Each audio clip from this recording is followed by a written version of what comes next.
continue to do that, and you can't help then but feel like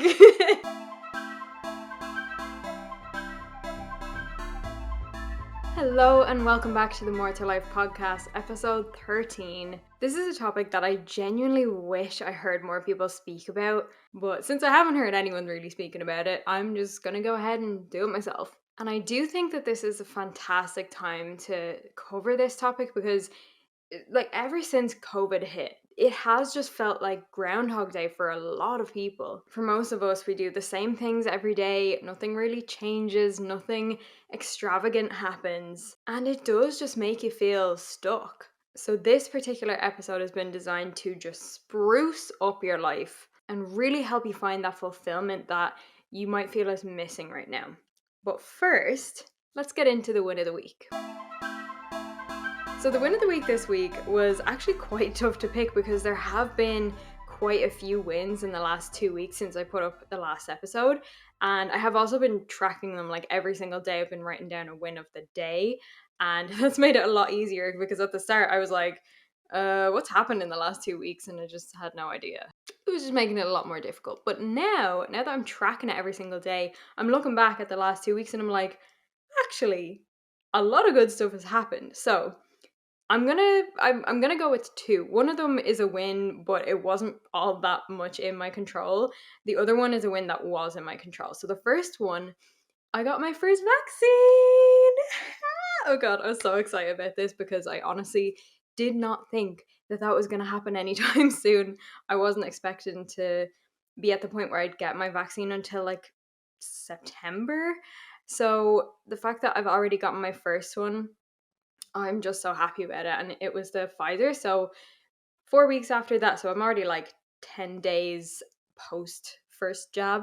So it's like 4 weeks after that, I'll get my second one. And a week after that, I'll be fully vaccinated. And I'm just so happy to finally be at this stage. It just feels like finally things are coming full circle. The second win is that I have finally invested in the platform that's basically going to be replacing what the Patreon was going to be. If you haven't listened to the earlier episodes, I had mentioned that there was going to be the More to Life Patreon, but that's not the case anymore because I found like a better way to do it.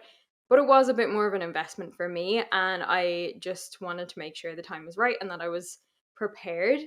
And yeah, so I've been doing a lot of planning for what's going to be going up on there and just doing a lot of behind the scenes stuff. But with that said, like I do still have quite a bit of work before it will be at the point of launching. But it's a win because I've finally made that investment and I've basically made that commitment to myself even and to this brand that, yeah, guess what? You're worth this investment. I just have a vision for what it's going to be like, and I probably wouldn't even be able to describe it fully right now because obviously there's still a lot more work that has to go into it. And I would also just say to maybe be a little bit patient with me because I don't have any staff. It is just me doing all this, and it's just me doing like every little detail, I suppose. It's not just the podcast and the editing, but it's also like the behind the scenes stuff, creating content for the new platform. And I don't want to put myself under as much pressure as I put myself leading up to the original launch because that was like I've never experienced so much pressure in my life and it was all self-inflicted. But yeah, basically very excited about that. That's a massive win. I've got a new lease of life with that and I just feel particularly excited about it. So yeah, I'm excited to share it with you, but again, maybe be a little bit patient with me because it won't be up for another while. And you know what would be a really cute idea? I obviously love when people share screenshots of the podcast episode on their Instagram stories. It warms my heart, and people have been saying such lovely things, particularly over the last week or two, and it honestly has blown my mind.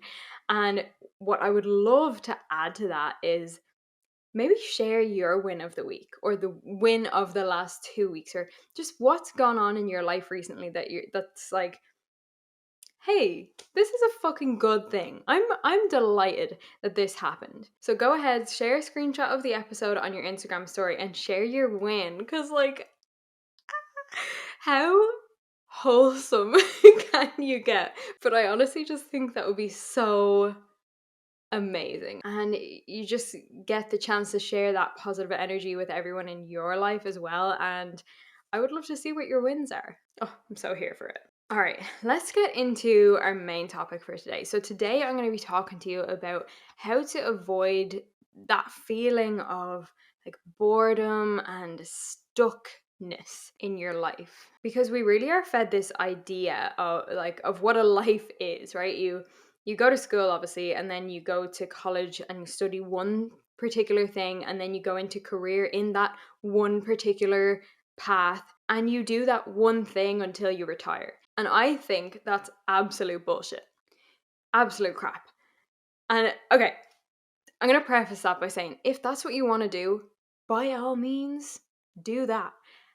But that's not what I'm talking about here. What I'm talking about is because of societal norms, we sometimes don't even think to question the path that we're on. We're not really taught to step back and actually look at the journey that we're embarking on and seeing if it actually suits us, or if it's just kind of what we fell into and we made that decision when we were younger and now we're just still on that path. The done thing is that you pick that one thing and then you stick with it, and that's it. Sometimes it doesn't even cross our minds for a split second that maybe the path that we're on, okay, maybe it is the right path, but that you don't have to be only that. Okay, so I'm gonna flesh this out a little bit and hopefully make you realize that actually you don't have to be in that one little box of the thing that you're already doing. Let me give you an example, right? You could be really into your fitness. Let's say you love running, okay? But you can be into your fitness and also want to open a Greek style restaurant. And you can also dabble in your love for singing and explore your passion for investing in personal finance, building your wealth. And alongside that, give some time to your passion about writing romance novels. Do you see what I'm saying here? That you can have a thriving career in whatever field. Let's say you're an accountant. That's absolutely fine, but it doesn't have to define your entire personality or your entire life story. You are so much more than one of the roles you have, and you can always add more roles in and add more interests. We humans are far more complex than just one interest and that's it. There is so much more to us than that. So I'm going to go ahead and use myself as an example here. Obviously, I love personal development and planners and journals, and I'm including that in my life through this podcast and through this brand, More to Life. But guess what? I'm also fascinated with true crime and criminal psychology. So I'm including that in my life with my true crime YouTube channel. I know it's a totally different niche, but I'll have that linked below if you are interested in true crime. And on top of that, I also love fitness. So I work out 3 or 4 times a week in the gym. And I also work at reception in the gym, which feeds into that interest as well. And I also love reading. So I push myself to to commit myself to at least 5 pages a day so that I don't fall out of the habit. But I do read very regularly. I also love dancing. So I do my best to throw on some music at least a few times a week and just have a bop.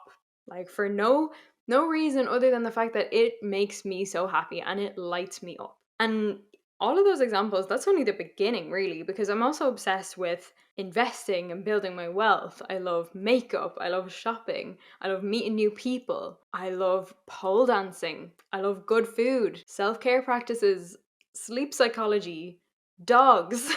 I love listening to podcasts about the law of attraction and manifestation. I love coffee, men. I like a lot of things. Like the list really does go on, and a lot of my interests have literally nothing to do with each other. And I just know that even though I love, like, I'm going to use More to Life as the example here, even though I love More to Life with my whole heart, it's like my baby, and I love this podcast and I love doing this podcast. If it was the only thing I did, I would still personally feel unfulfilled, because it's just it's one thing. Like, you are so much more than the one little interest, you know? I really hope that's making sense. And if it's resonating with you, let me know. You can DM me on Instagram at More to Life Kate. I'd love to know if that does resonate, because I genuinely feel like there's this expectation that you stick in the one box and that's just it. And you don't branch out to loads of different interests. And it almost doesn't make sense that I also have a true crime channel. But guess what? I'm fascinated with true crime. And that is adding another layer to my fulfillment level. So, look, as far as I'm concerned, there is absolutely no reason why you should just limit yourself to one of your interests. And that's why it really irritates me, like the system that we kind of have in our society, where like you pick your one career at age 18. And let's be honest, nobody knows what they want to do at age 18. If you do, congratulations, and I genuinely am happy for you, but you are in the minority, because I haven't met anybody face to face who knew at that age what they wanted to do, and when they went into their 20s didn't change their mind at least a little bit, or didn't want to pivot. Like, we're so much more than just one interest. Like, we all have this incredible opportunity in this day and age, particularly with the internet and everything, to live these abundantly fulfilling lives and to gain fulfillment from multiple directions, gain different kinds of fulfillment from different relationships or different friendships or different ventures. And not everything you do has to be in that one box of one niche. So in order to really get the benefits from this episode, I'm going to give you a little activity to do, and you can either do it right now just as you finish the episode, or you can take note of it and do it whenever you have a free pocket of time. But first of all, you're going to write down a list of 50 activities. This will be a list of either things you currently enjoy doing or things that you think you would enjoy. Now, when you finish this list, have a look at it and count how many of these things you're already doing in your life. Chances are, if you're even listening to this episode, that number is going to be pretty low, most likely below number 10. And if that is the case, then doesn't that make it so clear why you're not feeling 100% fulfilled in your life right now? There's just so much fulfillment being left on the table. And this is amazing. Like, it's absolutely a good thing, because that means there is so much more fulfillment that you have access to. And you have even easier access now because you've made this list. And there you go. So this has honestly been a core principle of this my whole brand and this whole idea of getting more out of your life that I preach in every single episode. Where in your life are you allowing yourself space to try new things and dabble in some new activities? Like, you just never know what activity might lead you towards your first ever 7-figure year, or the love of your life, or a friendship that's gonna dramatically change your life for the better. So I really want this principle to set in, and just know that you don't have to limit yourself. All right, let's get into the quote of the week. So the quote of the week this week is actually a quote from Marc Jacobs, and it's, "Let's do what we love and do a lot of it." The fact of the matter is, if you do that, good luck staying unfulfilled in your life, because that's just not going to happen. You're going to go out there and you're going to live this incredibly full, abundant life and not feel like anything is being left on the table. And you know what? I love that for you. I really do. I love that for you. I feel like I'm just getting all soppy, but just imagine if we were all living fulfilled lives, and how much happier the world would be, and even like how much positive energy you could bring to the people around you. Like, ooh, ooh. Okay, let's get into this week's Q&A. So this question came in from Amber. Hey girl.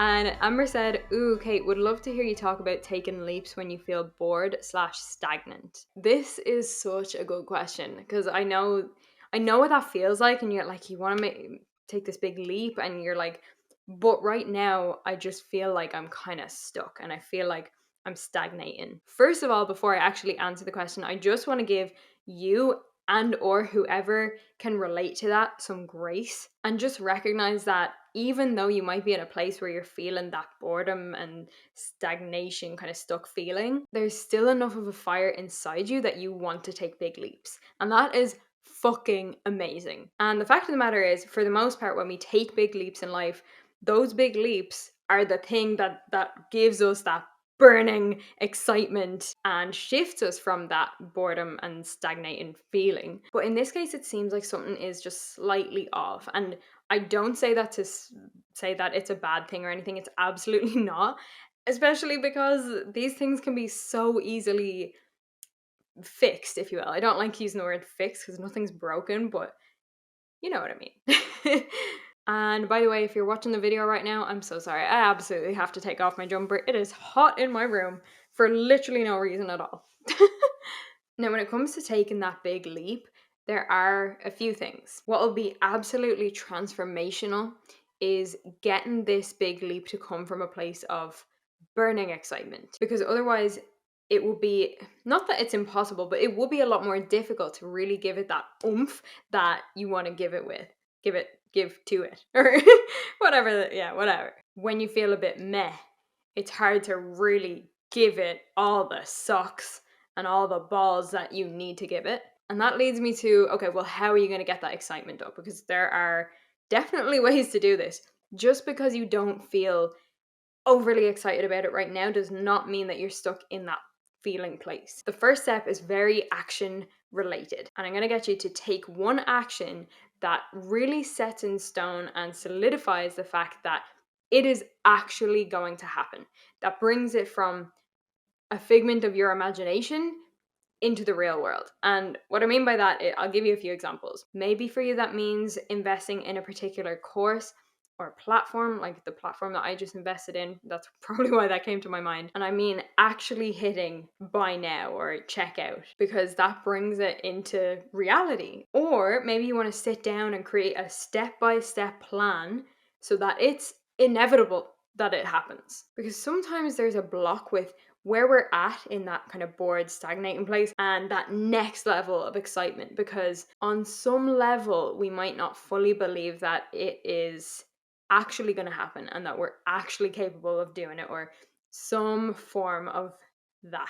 So what I would ask you there is there an uncertainty there? If so, maybe there's something you can journal on within that, or even just writing out a list of reasons why this absolutely can happen for you on that next level. Now, the second way you can bump up your excitement about it is through your thoughts about the thing. Our thoughts clearly have a direct impact on how we feel about things. And if you'd like to hear an example of something that is absolute proof of this and also a strategy on how to shift your perspective on it, then I would urge you to listen to episode 2, Becoming Your Best Self After Negative Things Happen, where I share a very personal, very vulnerable story of when I got my heart shattered into a million pieces when I literally just moved to Sydney. I mean, 3 days after I moved to Sydney on my own.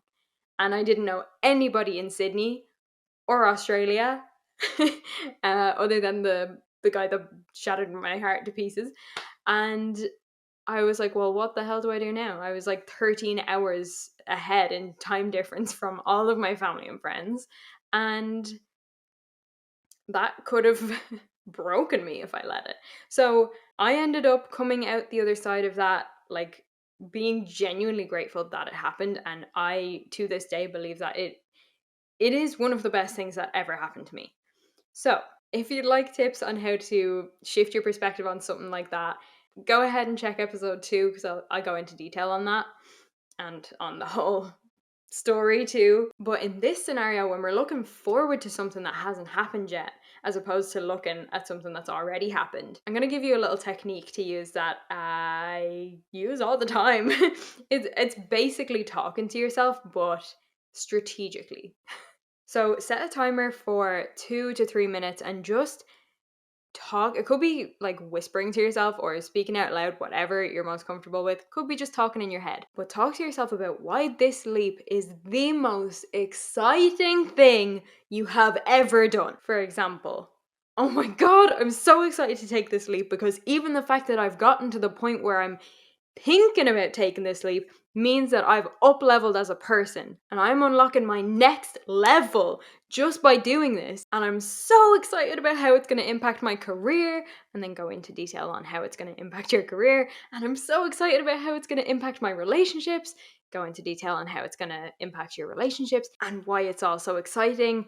And just continue to do that. And you can't help then but feel like because your language is everything. Like your language about something. Like if you see taking a big leap as like, well, yeah, I guess in the personal development world we all talk about taking massive action, so I guess I should probably do this thing.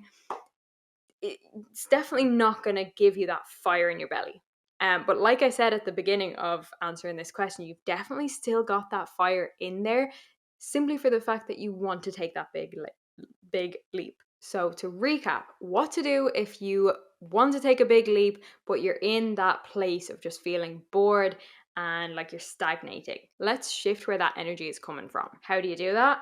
A few ways. Take some action step that makes it feel real, that brings it from a concept that you thought of in your mind one day right into the reality, whether that means paying for a course, hiring someone to help you, having a conversation, networking with someone that is gonna help move it along, maybe planning it out step by step, whatever it is that actually brings it into like the physical. Next, shift your perspective about the big leap and literally talk to yourself about how incredibly exciting it is that you are about to do this thing, and really focus in on that wow factor, because as we know, what we focus on expands.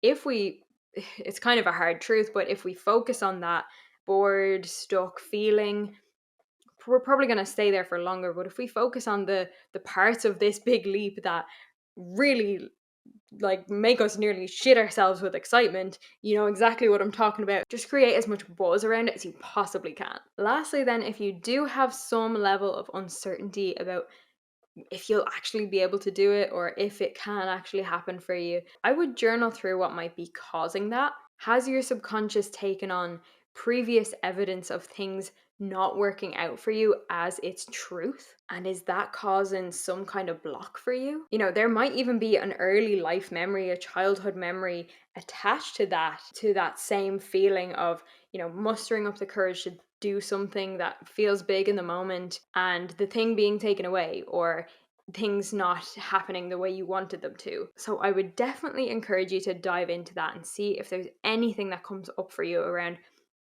that feeling. Whew. All right. So, Amber, I really hope that helped you. And if there's anybody else that did relate to that question that came in, I really hope that helps you as well. For anyone else that would like to ask a question and potentially have their question featured in the Q&A section of the podcast, feel free to DM me on Instagram at More to Life Kate. And over there, that's also where I post a lot of inspirational, thought-provoking content and a lot of little tips and tricks for how you can get the most out of your life as well. So go ahead and follow me on there if you're not already. And with all of that said, I'm going to go ahead and thank you so much for listening to or watching this podcast. Obviously, we have video versions as well on YouTube. It means the absolute world to me that anybody listens to this podcast, honestly. And don't forget to share a screenshot of the episode in your Instagram stories. And if you feel up to it, then you can share your win of the week as well. And I am honestly dying to hear them or see them. All right, guys, thanks again, and I will see you next time. Mwah!